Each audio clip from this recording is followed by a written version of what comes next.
Hello guys, welcome aboard, welcome back. Here we are now, part 20, and it's probably 3 days since I've been working on this. I've been busy working on the Land Rover and doing other bits and stuff. I've actually been doing some gardening as well, believe it or not, and making new gate posts. So lots going on in the Nigel household. So here we are then, back with these wings, roughly masked up, engines covered. Here we go, I'm talking so my voice starts to go. Absolutely ridiculous, never mind. Excuse me. Right, so basically we've got all our paints here. We've got our paints that I showed you before. X18, XF1, XF85, H77, and I'm also adding this black green into the mix. I think that's going to give us a bit of tonality, and I'm also going to, I think, make a very, very dark grey as well, which is basically what this is, I guess. So let's just get on with this, and we'll sort of keep the camera rolling and see where we go. I've looked online for some advice on what I should be doing and how I should be doing it, and I can't find anything. So I saw something that talked about using a lighter coloured panel wash. I mean, I know that there is a Flory clay wash in a very light colour. I've actually got some. But obviously that's not applicable to this because it's got raised panel lines. Although I think we could probably put it on and wipe it off in the direction of travel, so it'll give us some streaking. I think we might try that and see how it looks, but that will be like a final touch. So I think what I'll do is use a pipette for this, because it's all going to be black paint, isn't it? So I don't like using pipettes, not because I'm tight, because they cost peanuts, but because I don't like the idea of putting all that plastic into the waste system. So that's why I don't like to, it just seems to me, it just seems immoral.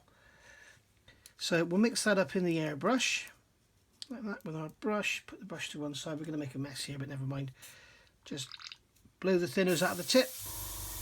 Okay, so this was X18, and what I'm going to do is just highlight where the panel lines are. So I'm just going to come in here, quite wet, and put in some lines along these panel lines, much like a pre-shade. And this should give us some colour to work with.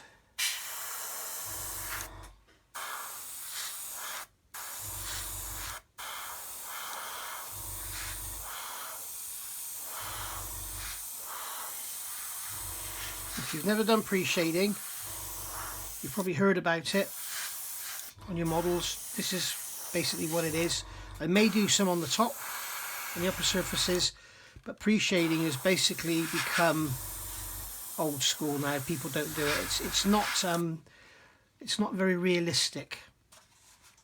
All I'm doing here is, what I want to do is make sure the area where the panel lines are is jet black, because what we're going to do is put some lighter colour in between the panels and see how it looks. So if I've got lighter colour and we've got lighter colour in between the panel, on the panel lines, you won't get the effect.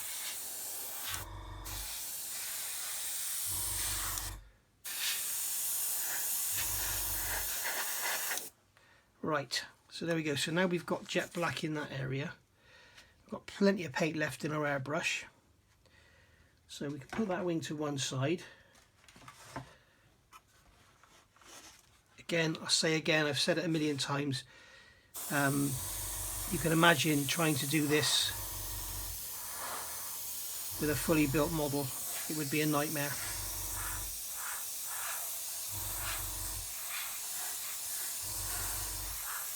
Go.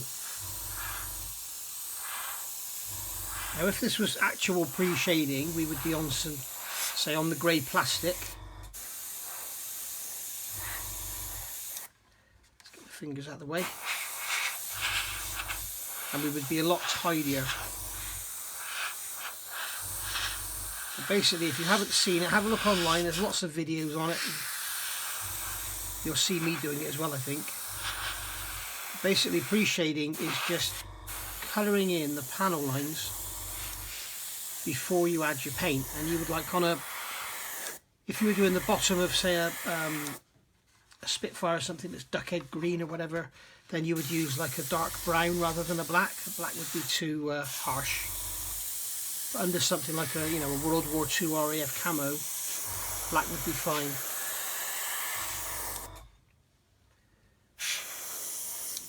Off camera there, I think.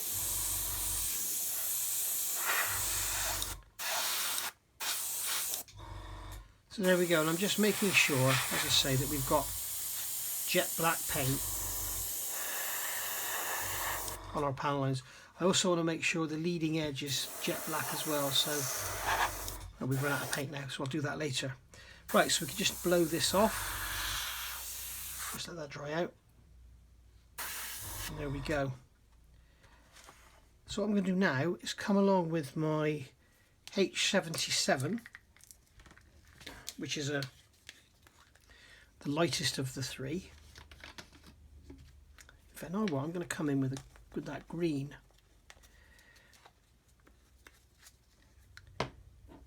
Come in with our Tamiya black green. Bloody horrible day today. The weather is disgusting.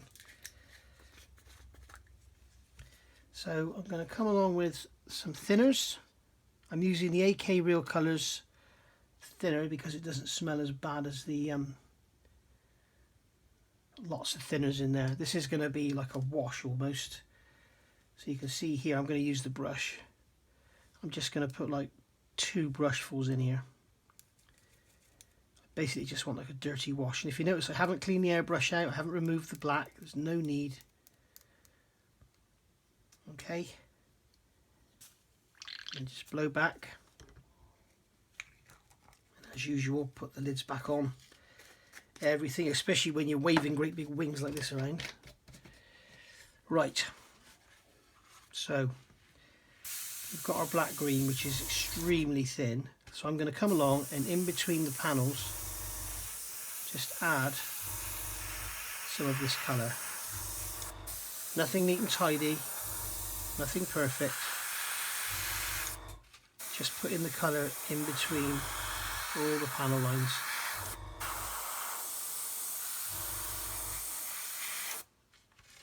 And you can see down here already we're starting to get like an effect of lightning. And what we've got to be careful of, we don't want too much fading, basically because obviously the underside of the wing wouldn't see sun. Now the top side we can go to town with the fading and the matting and really sort of going to town with making it look beaten and bedraggled. There's a couple of great pictures on YouTube of G's in Vietnam that just look beaten to death. I'm just going to put some along the sides here with the pylons, on the sides of the tank, and I'm just going to go along the bottom of the tank there with it. And this will just take away the black toy look.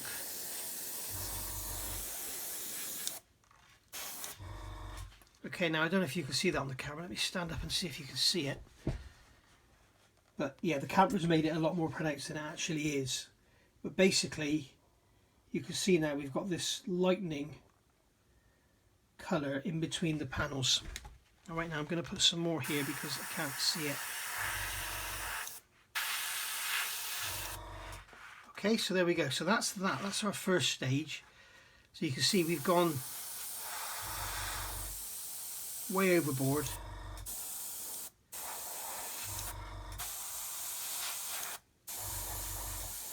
And believe me, the camera is making this look a lot worse than it really is. Okay, so once again we'll do it on this side, staying in between the panel lines. We've got hair there. Thank you, Jess.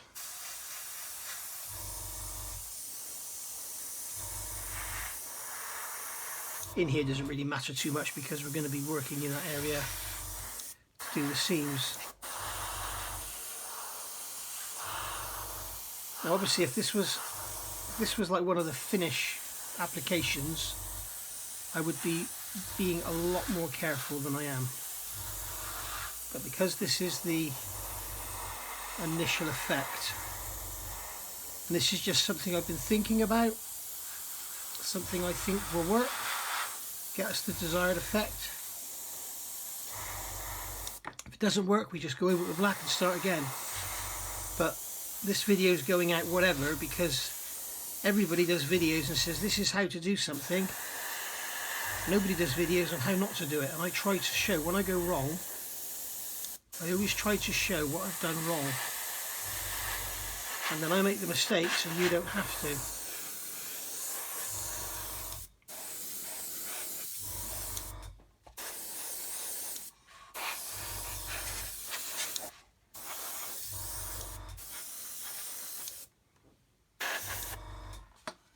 Okay, we come along here, in there.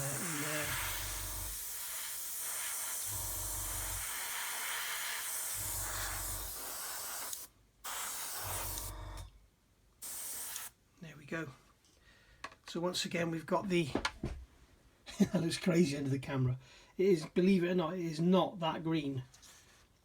It is not that pronounced. You can only just see it. What you can see there, you can see a green area here. I can't see it at all. So very interesting. So there we go. That's our initial sort of treatment to try and make this look a bit more interesting than just a toy. We could leave it like that. That would be absolutely fine. Give it some washes and stuff, and it would be great. But we're not going to leave it like that. We're going to do some more. So I'm going to come along with, I'll tell you what I'll do, I'm going to make a very thin mix of XF85, which is the rubber black from Tamiya. So with the pipette, loads of thinners, and then just literally again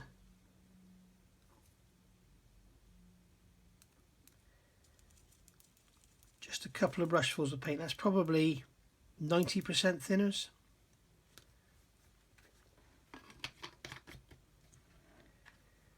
Okay, don't get hung up about percentages of paints. Like I've said in my tutorials, you know, people will tell you, oh no, you should be using 70%, 30%, 40%, whatever. You know, this paint is thicker now than the day it was made, I can assure you. So, you know, 30% thinners today is different than 30% thinners 6 months ago. So don't worry about the, you can see the difference in the colour there. Don't worry about the percentages, just do it so what you think is right, and you'll get a feel for it as time goes on. So what I'm going to do is just blow in lightly here over the whole thing. We'll see what happens. This is just blowing in the main areas in between the pylons and stuff, and what I'm trying to do is just break it down. Break down the contrast between the green and the black.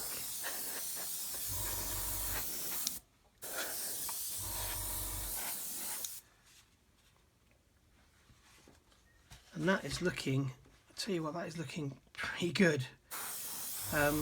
You see we've got the variation here, we've got this black here, and then we've got some definite black here, we've got some definite black there, and that's what we want, where it's been sort of patched up and repaired and stuff.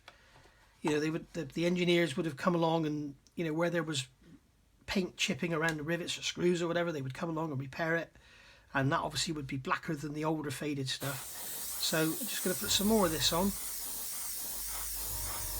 I'm kind of going in the direction of travel.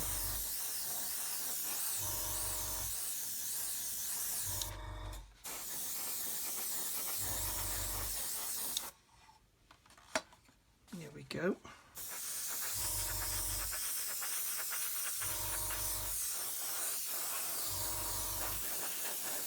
And this is now, what we're doing is breaking down the black. Try to take away the blackness, because you should never use black. Okay? You know, nothing is actually black.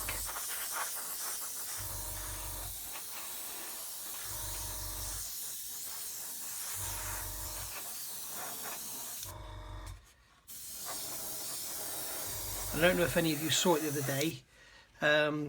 Phil Flory has a nightly show now. It's great.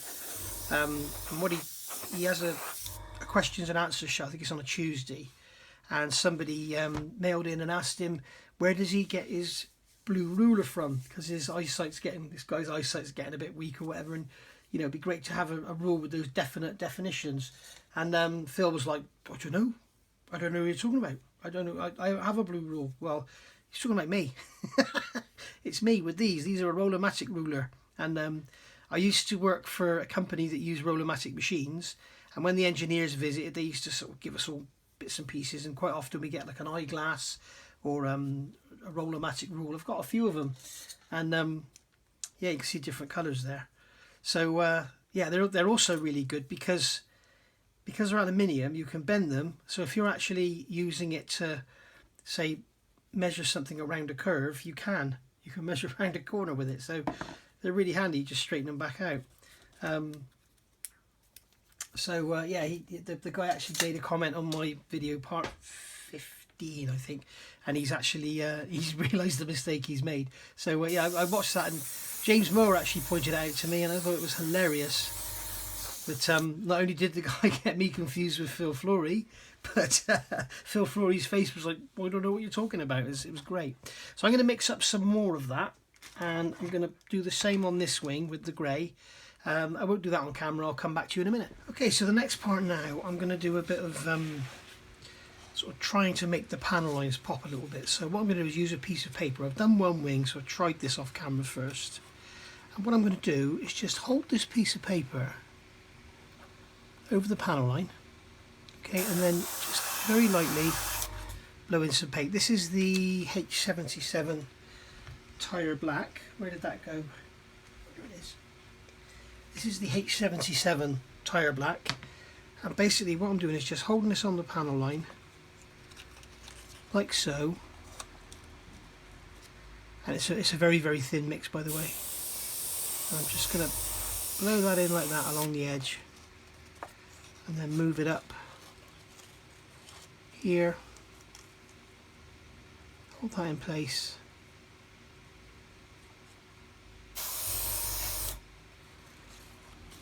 move it over to here.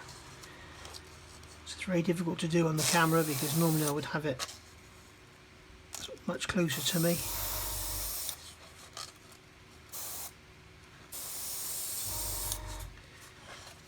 I've got the wings stood on a pot. So there we go, and then we can come along to here and do the same. Move it up. And then the same here. A better solution for this would be post-it notes. I don't have any post-it notes at the moment, so I'm just using a piece of paper.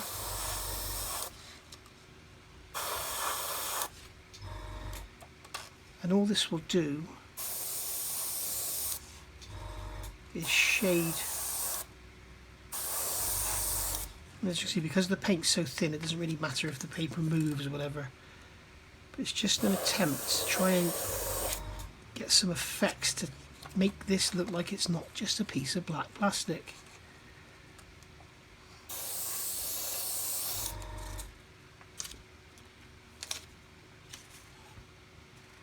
Okay, so I don't know if you can really see that on the camera. It's probably really pronounced. Let's have a look.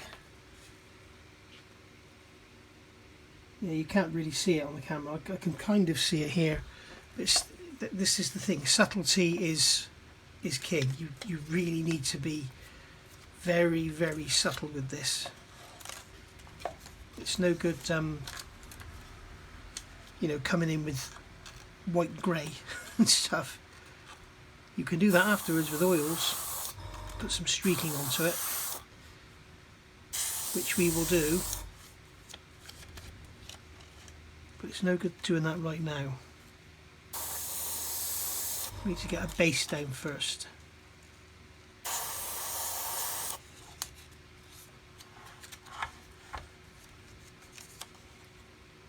And on the end here.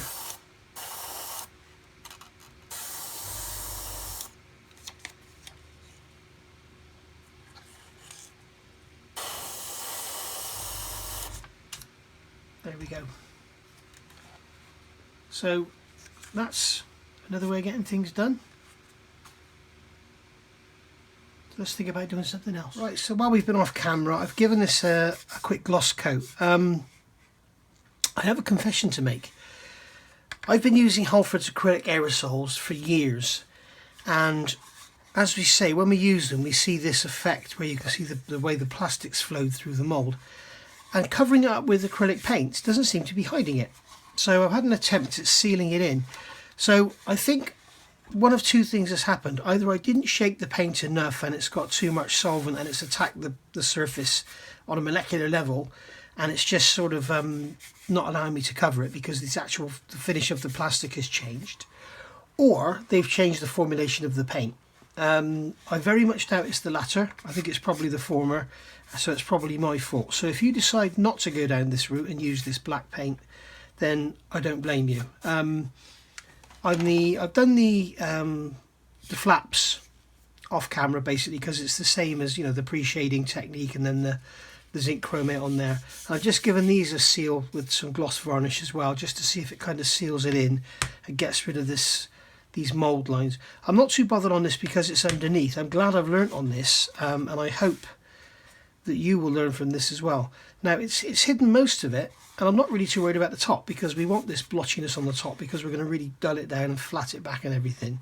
But yeah, it's quite interesting that it's done that. I may be very careful with the fuselage. In fact, I may even use this primer instead, the one-shot primer, because I'm not concerned about this effect. It could be this plastic, it could be the paint, it could be me.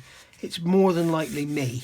Okay, but as I said, I've seen this before where you get this mottled effect and it just disappears once the subsequent coats go on. So what I want to do now is, now this has got a gloss coat on, I'm going to try and use a paint that's not going to attack it so much. So we're going to get this one out again, and we're going to try and get a better job done this time. Now James Mower suggested on one of my parts that I actually clean the airbrush through with a airbrush cleaner first. So I've got this airbrush cleaner here. It's not Viejo, but I'm guessing it's going to be a similar thing. So let's do this live on camera for you. So I'm going to take the airbrush, bring it over here, and it's had the last paint it had through it was the aqua gloss, and then it was cleaned out with xylene. So there we go. So I'll put some of this cleaner in there, blow it back, and then I'm going to take my rag and just blow this through.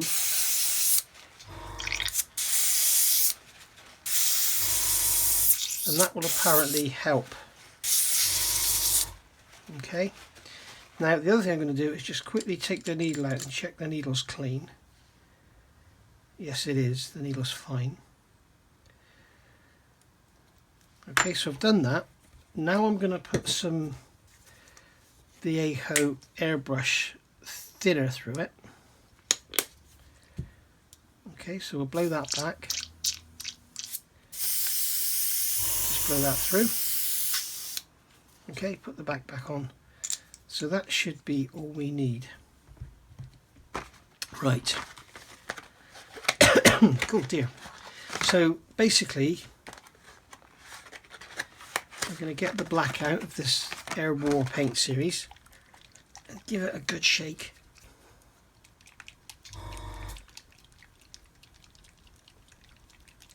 And there we go, that should be enough. I gave them all a shake previously, so what I'm going to do is add a couple of drops of thinners. So we'll go 1, 2, 3, 4, 5 drops of thinners, and then we'll go 1, 2, 3, 4, 5, 6, 7, 8, 9, 10 drops of paint. So it's roughly 30% thinners, but bear in mind this is pre-thinned anyway. And then I'm going to use the back blowing method to try and stir it rather than put anything in there that's going to contaminate it. Okay, and we'll see how this goes. We'll try it on these flaps first. So just try and put it on very lightly and see what happens. Okay.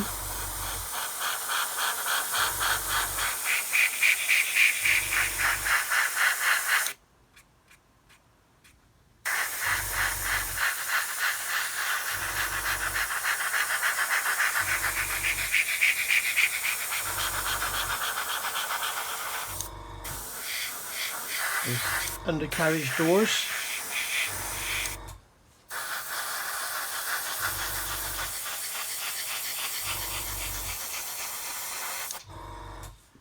Okay, so you can see how lightly I'm spraying that. You know, that's the amount of paint I'm putting on. You can see it on my finger there. So very, very light coats. Same again.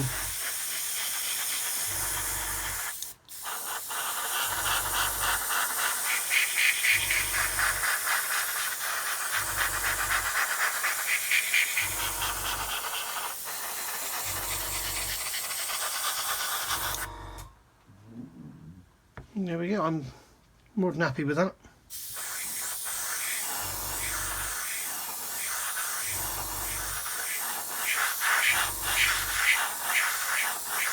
So on these I'm going to have to start my weathering again. So it would appear that a coat of aqua gloss and then going over with the Viejo rather than the solvent based paints, it kind of does get rid of that, that effect we were seeing.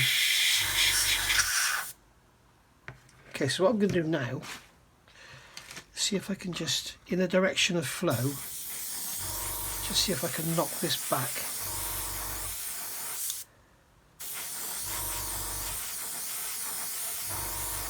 And now we can see that that effect with the black-green paint is becoming far more subtle.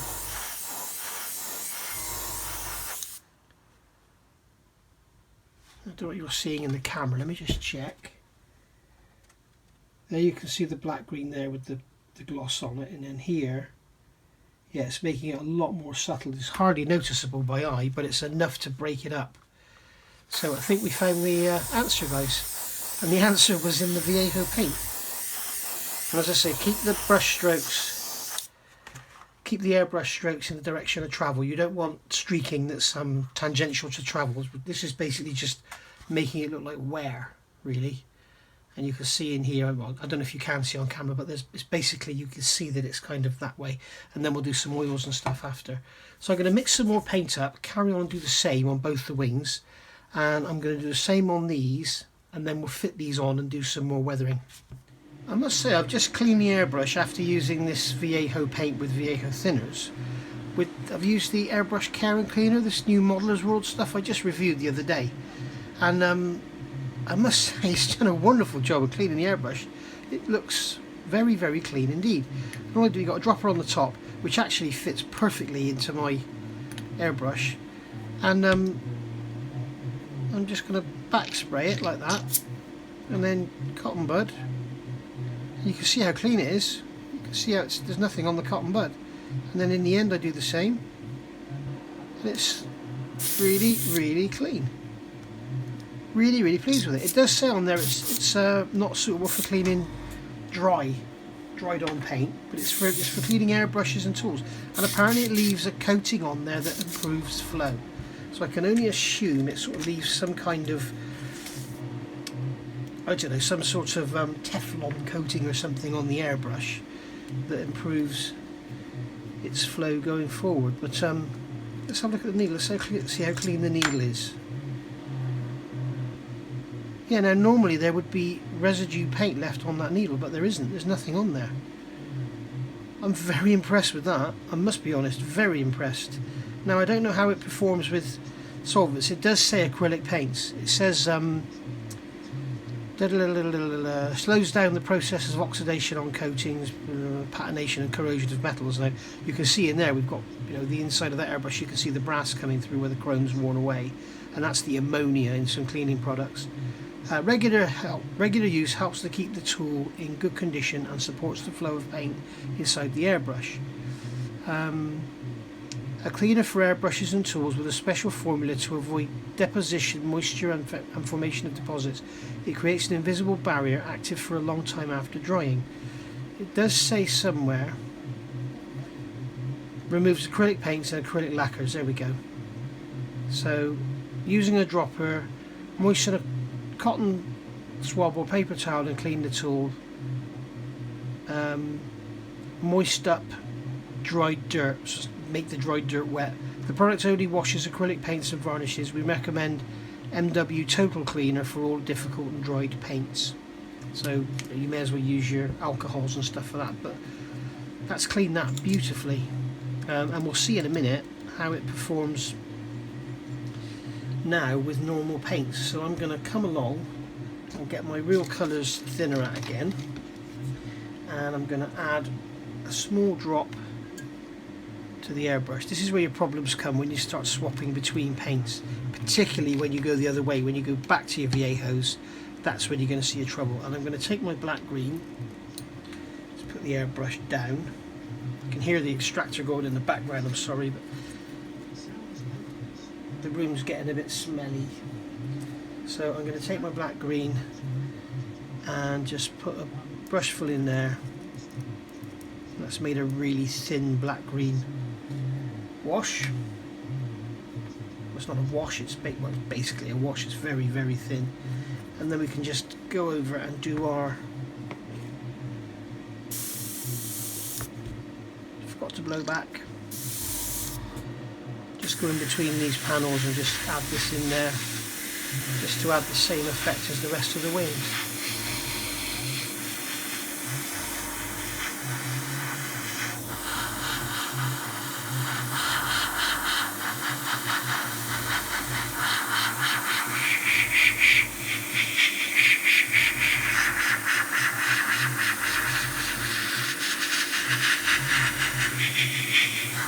See how lightly I'm painting that and how sort of staggered it is.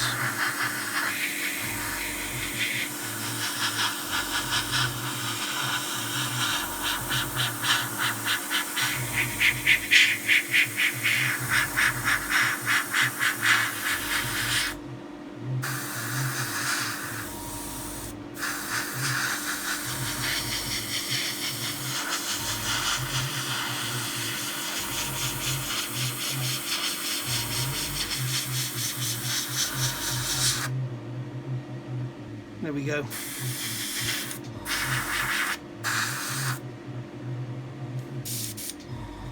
So I'm going to tip this back. Oh, I didn't do the doors, did I? Just have a little bit of a blemish.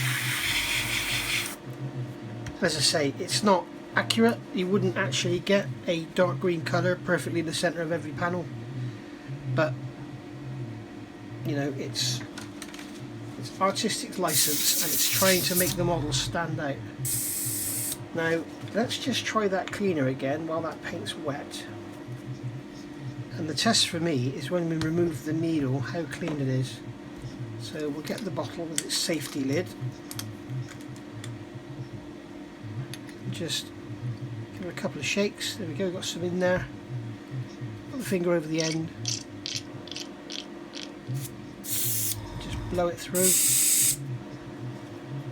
blow some onto the cotton bud, wipe out the cup.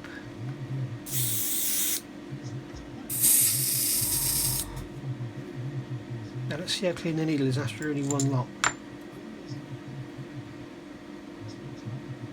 Tiny bit of paint here, but I'm really impressed with that. That's really good stuff. That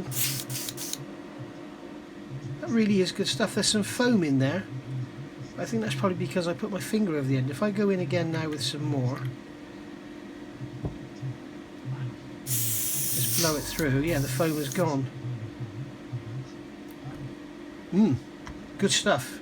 That is Modeller's World Air Care Cleaner for airbrushes and tools, and it's available from Premium Hobbies and Weston-super-Mare. premiumhobbies.co.uk. If you didn't see, I did a review on a whole range of stuff from this new company called Modeller's World. They're a Polish company, and yeah, loving their products so far. So there we go. Right, so let's have a look at fitting these ailerons then, and then we can sort of try and blend all this in and weather it all in together. So we need to remove this masking tape. Get those ailerons out of the way.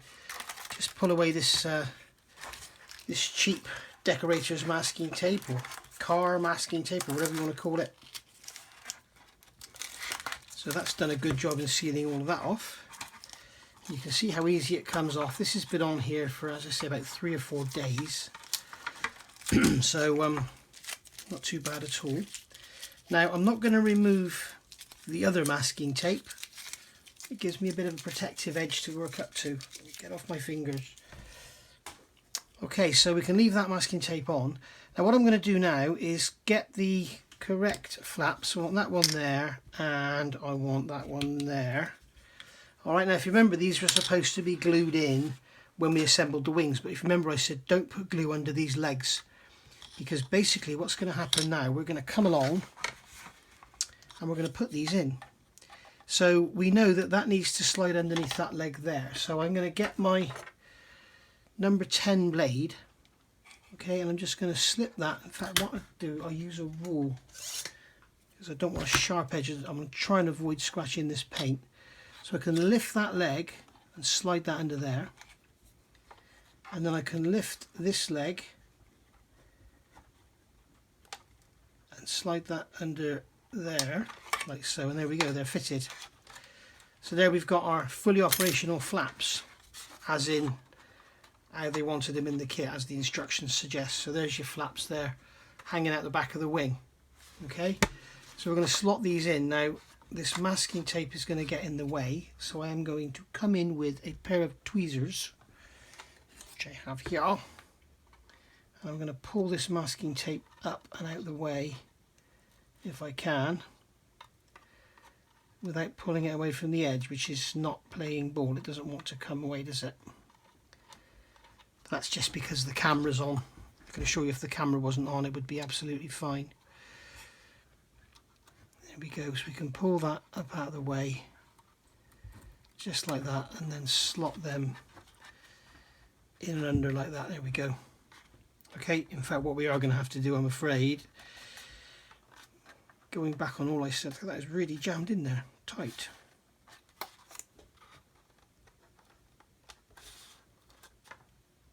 It's obviously jammed in on the masking tape.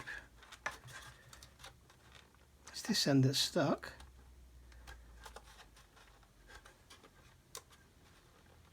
And I don't know why.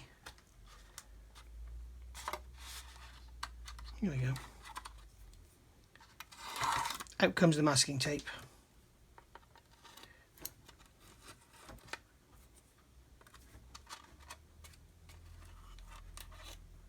There we go. Grab that end. And that go in there, that's quite a nice fit actually. So if we have to do any cleanup on the edge, we will. But I was hoping to leave the masking tape in there, but I don't want to risk jamming these in and breaking off their legs, because I do intend to just leave them hanging rather than, you know, glue them in their open position. And what I'll do for the meantime while we're building it, I'll put some masking tape along here just to hold them closed, and then when it comes to doing the camouflage, we'll sort that out then. So we'll do the same on this one now, so just to prove that it can be done afterwards, I hope. He says. Notice the confidence in my voice. So that one's going to slide under there, and that one's going to slide under there, and then just as monogram intended, here we go, we've got operating flaps. So it'll come up like so and hang down. That one will come up like so and hang down. And there we are. They don't go down enough, I don't think. I think they should go down more, but hey, beggars can't be choosers. And then we just lift them up and slot them back in like so, he says. Okay, so you have to angle them down and pull them out. They don't sort of come out realistically. They don't slide out and then come out. You have to lift them out like that. Okay, that's how they come out. Right. So now we can reuse this masking tape, saving the planet and all that, and keeping my wallet full. So we can put this on here like so. Just take that off the end of there, and that'll keep that one closed. And then we can get another long piece here. Waste not, want not, how the saying goes.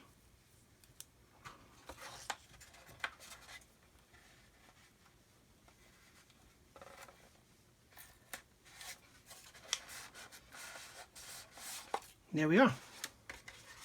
There's our flaps in place, ready to do some weathering. You can see we've got the blotchiness in there, but we haven't got the streakiness across there. So we'll go over them again with the Viejo and go from there.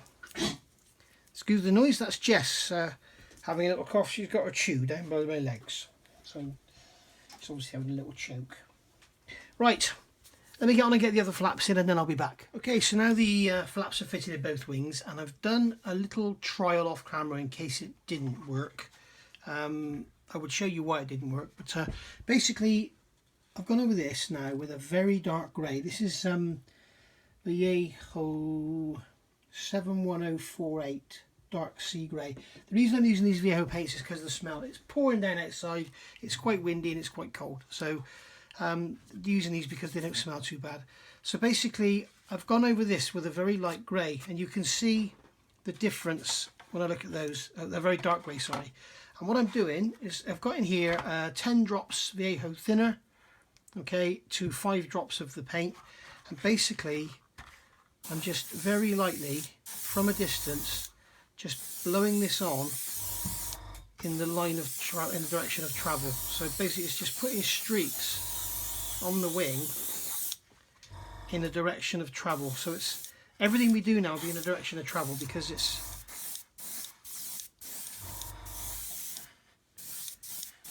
that's how it would actually wear. On the top it would be blotchy, but on the undersides the only wear it would ever see is actually, you know, the dirt and grime, whatever, coming up off the runway on takeoff, and then the actual, you know, in the air stuff. So there we go, it's dry already, and we can see now that what we've done is basically just blended everything in, and there I'm going to leave it as far as paint goes.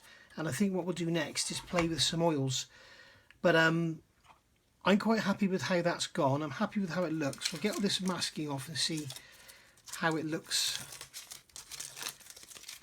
with that off. I'm going to leave the metal parts masked, but we can see now when we look, you can see we've got some of that lightening up on the engines. We've got some lightening here. Now what I am going to do with this grey is just basically go to the side of these engines just to fade the grey a bit on the sides, because the sides would have seen sunlight and it would fade them. Just very lightly, just breaking down just taking away the blackness. Now we're out, so I'm going to make up some more on camera for you. We don't need that much, so I'm going to go like, there was 3 drops there, and we'll go 1 drop. Come on, 1 drop of grey. There we are. In fact, I'm going to add 1 more drop of thinners just to knock it back a bit more. It's better to go too thin and build it up than have it go on too thick to start with. There we go. That's a very, very light mist over there. Okay, and it's just to take away the, you just want to break the back of that blackness, just to knock it off. Same on those pylons, same on here.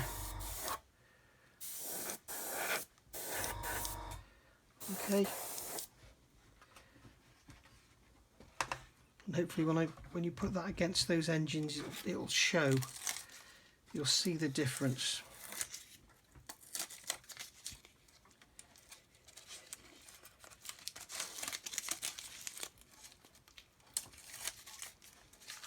I don't know if you're going to get that masking tape. I don't know if you're going to see it on camera, but basically I can see it here.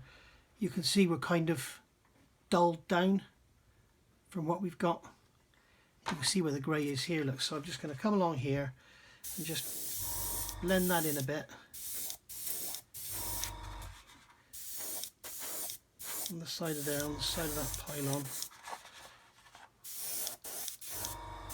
And on there.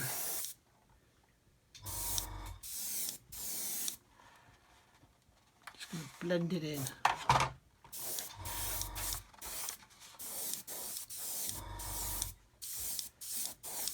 And then on the tops of these pylons here.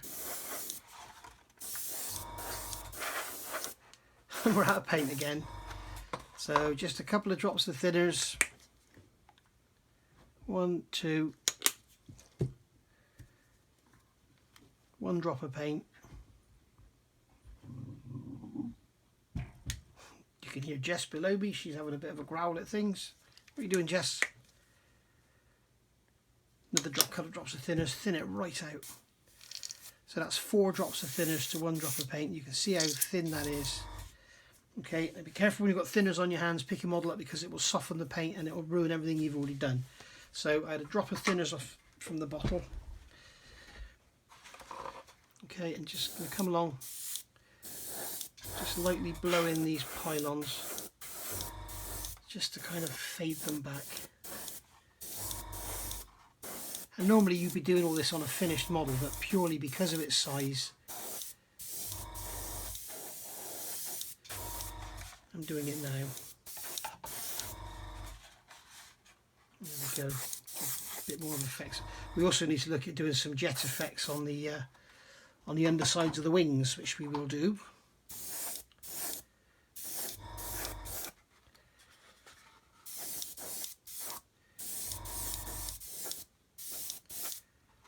There we go. So we can see that's all knocked back now and not black and stuff. Okay, now once we put a matte varnish on it, when it's all finished, it'll look quite astounding. It'll really pop then. So there we go, guys. I think we'll call that a day for this video. I'm not sure how long it's been. It's probably been quite long, but basically I just wanted to show you my attempt at getting this black underside, but not having it just black, just making it, you know, kind of loads of different shades. So we've got grey, we've got green, we've got tire black, we've got flat black, rubber black, and semi-gloss black, and we've got a gloss varnish on there as well, and we've got the Viejo black. So, you know, you can see there's a lot of different shades in here going on, and it's just basically making it not black, really is what we're after. We don't want black, because nothing should be actually painted black. You can see there, just so you can see, we've got everything broken down. It's very difficult to show you on camera because it's all so big, and also cameras don't do effects when you've got all this weathering effects and stuff. It doesn't really show all properly.